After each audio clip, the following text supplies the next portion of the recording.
The American criminal justice system is a farce. In recent posts, I've described why the war on drugs is doomed to fail.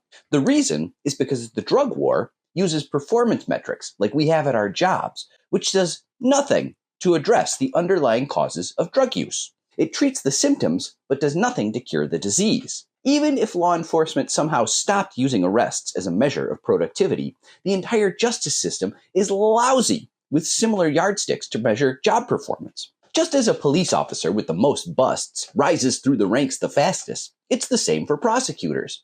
A prosecutor in the US is judged by performance indicators like number of dismissals, average case processing time, use of sentencing options, and most of all, conviction rate. Just as police face constant pressure to close cases, prosecutors face constant pressure to keep conviction rates high. Bonuses, promotions, and re-elections depend on a prosecutor's ability to score convictions. This creates an environment where serving justice and sending a guilty person to jail often matters less than convicting someone and clearing the case. The most powerful tool prosecutors have to rack up convictions is the plea bargain. The Sixth Amendment guarantees every person the right to a trial by one's peers, but at the federal level, jury trials have basically gone extinct. In 2015, a mere 1.6% of federal defendants had their cases decided by a jury. 97% were resolved through plea bargain. The practice is only slightly less common in the states. As the New York Review of Books said, while corresponding statistics for the 50 states combined are not available, it is a rare state where plea bargains do not similarly account for the resolution of at least 95% of felony cases that are not dismissed. Plea bargains are the primary reason for some truly astonishing conviction rates. In 2015, federal prosecutors won conviction 99.8% of the time, 126,802 convicted and only 258 acquitted. The federal conviction rate was 99.76% in 2014 and 99.75% in 2013. To be charged with a federal crime is to almost certainly be convicted. At what point is it fair to ask if the American justice system might be rigged against criminal defendants? A 0.25% exoneration rate seems like a fair place to start. Plea bargaining is not in the U.S. Constitution. The plea bargain is seen by some as an essential safety valve in an overloaded justice system. If every person accused of a crime in this country insisted on a jury trial, the judiciary would grind to a halt. The American justice system simply could not handle the strain. Giving prosecutors the ability to offer a criminal defendant a smaller penalty in exchange for a guilty plea is seen as absolutely essential. Typically, a prosecutor offers to trade the original charge for a lesser one or promises a shorter prison sentence if the defendant agrees to take that guilty plea. Everybody wins, right? Unfortunately, a series of bipartisan tough-on-crime laws have conspired to create a huge power imbalance between prosecutors and their quarry. A combination of mandatory minimum sentences and sentencing guidelines create a potent weapon used to threaten defendants into submission. Mandatory minimum sentences set by Congress mandate the fewest years possible for a given crime, no matter what the judge thinks is sensible. For example, until 2022, selling 28 grams of crack just shy of 1 ounce, the weight of 5 U.S. quarters or a matchbox-sized cube of cheddar cheese, was a 5-year sentence. In a federal case, if a weapon is involved, another 5 years would be tacked on sequentially for a total of 10 years minimum. If there are 2 weapons, that's another 25 years for the second weapons count, added to the end of the 10 years for a grand total of 35 minimum. It could go much higher, but 35 years is the shortest amount of time a defendant could serve if convicted on those 3 counts. A judge has no power to choose a shorter sentence, even if they wanted to.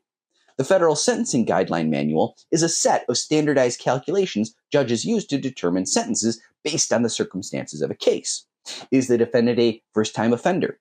What was the quantity of drugs involved?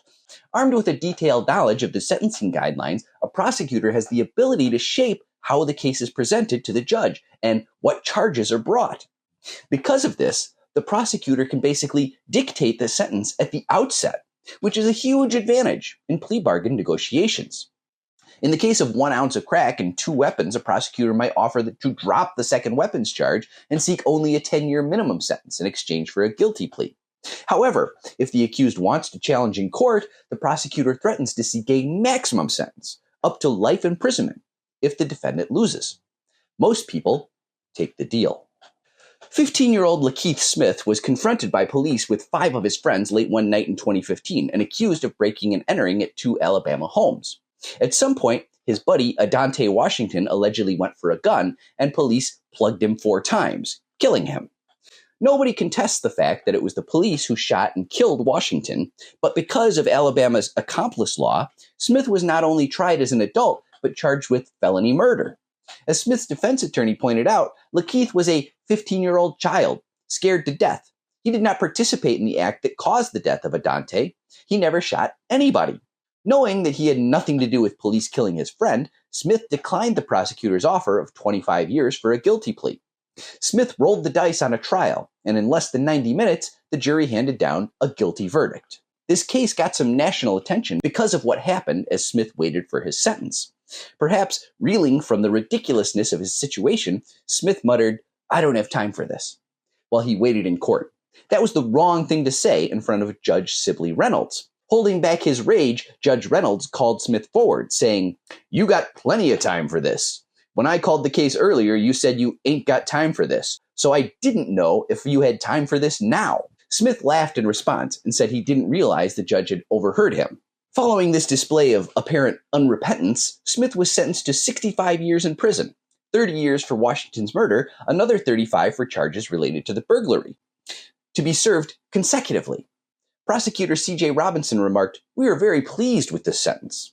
Others pointed out how strange it was for Smith to be convicted for his friend's death when it wasn't even legally considered a murder. According to the grand jury, Washington's death was ruled justifiable homicide.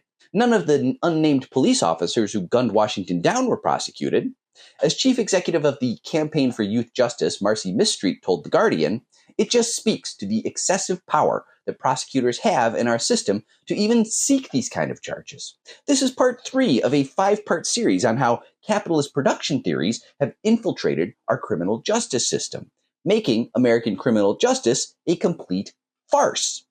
In my next post, we'll examine how easy it is for the innocent to get convicted, along with the guilty. Until then, please like, follow, favorite, repost, and sign up for my Substack to have my posts sent directly to your inbox. Let's make them pay.